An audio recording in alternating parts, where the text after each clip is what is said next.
Hey everyone, welcome to Essentials, where I, Martin, try to teach you essential baking techniques and recipes. So for today, bread. But not just any bread, one of the sweetest and most delectable of breads, cinnamon roll. Okay?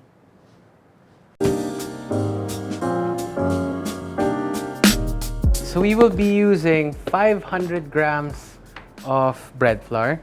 It's better to use bread flour for this recipe because it's bread. No need to mix it up. But if you don't have bread flour at home but you have all-purpose, that's fine too.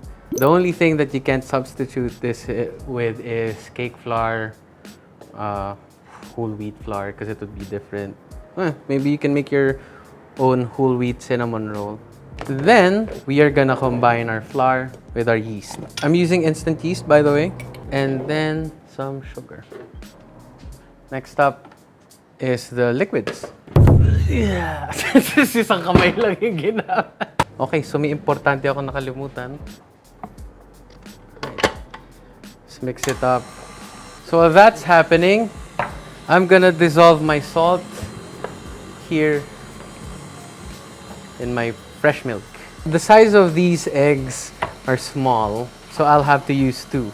But by weight, we need around 80 grams. Sometimes, the hydration of your flour will depend on the quality or age of your flour. So I usually just put in the eggs first. I don't mix it with the milk because sometimes you add more or less of your liquid. Right? Make sure to add it one at a time. So for this one, it's gonna take around 8 to 10 minutes, but if you mix it by hand, it might take you 15 to 20 minutes. Let's wait for it. There, it's slowly forming. Don't be tempted to keep on adding water. It's just that dough takes some time to absorb things. Don't rush. Bread should be super chill. Alright, so the dough is already, the water and the dough, or the milk and the dough is well combined. So I add my butter.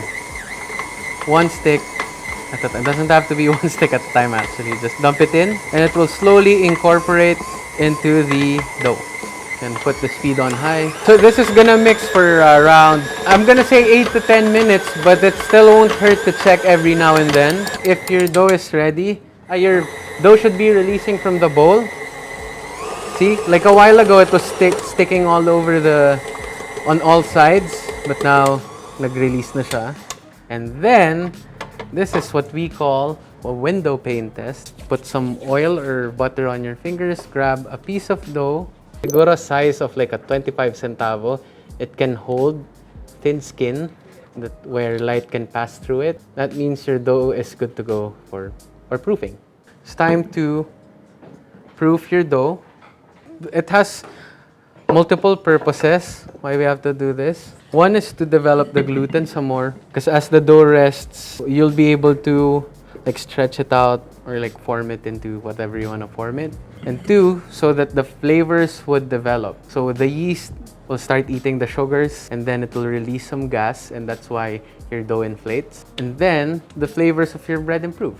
Of course, we can just straight up portion this and turn it into a cinnamon roll, but then you will not be able to maximize your bread's flavor.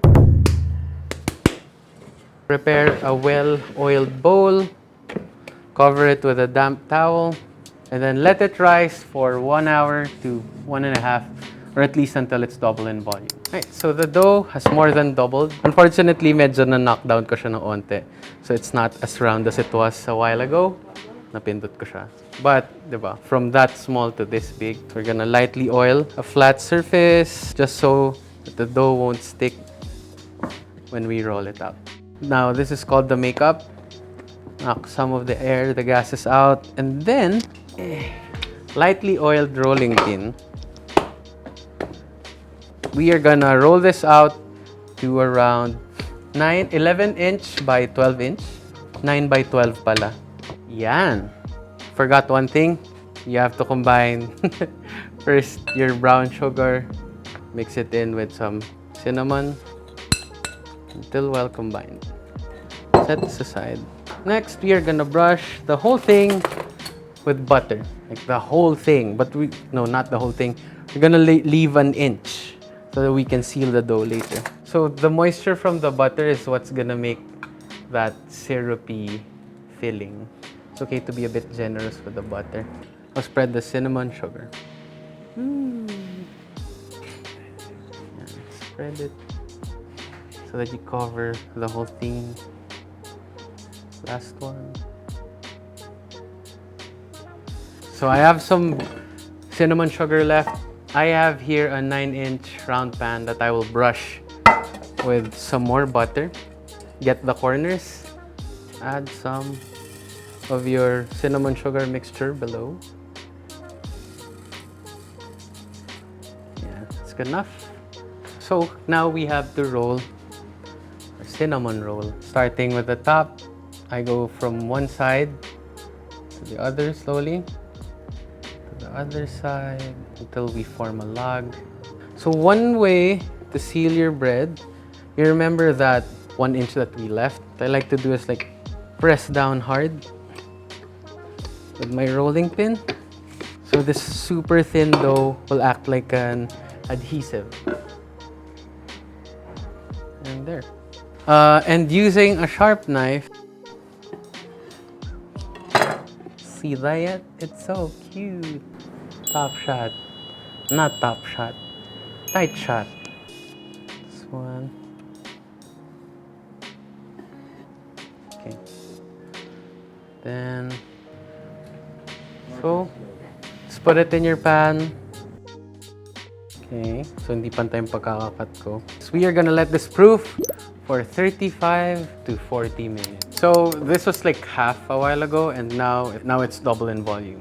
Another way to see if your bread is ready for baking is to poke it, and if there's an indentation, means it's ready to go.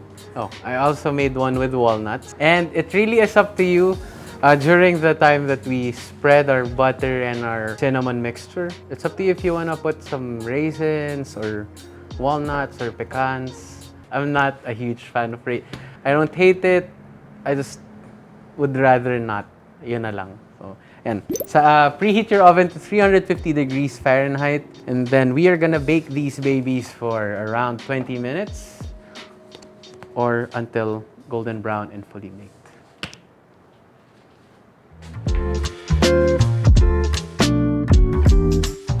I've already taken out the cinnamon rolls out of the oven. Before I depan it, we are gonna make some glaze. Yeah, boy. So just powdered sugar and small amounts of milk. Some vanilla extract. Yeah.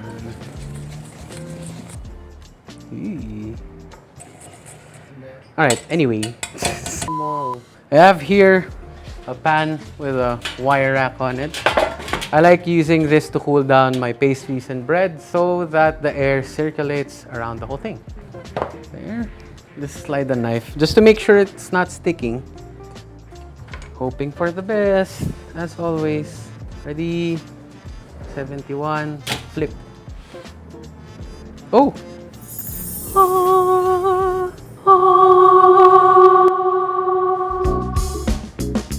Matigas katawan ko. I'm not gonna do that again. Right, now just serve and glaze.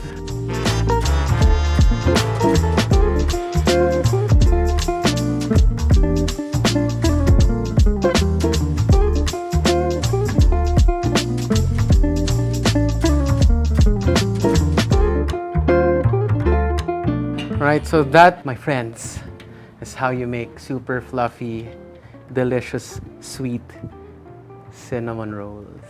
Thank you guys again for watching, and I'll see you guys again next time.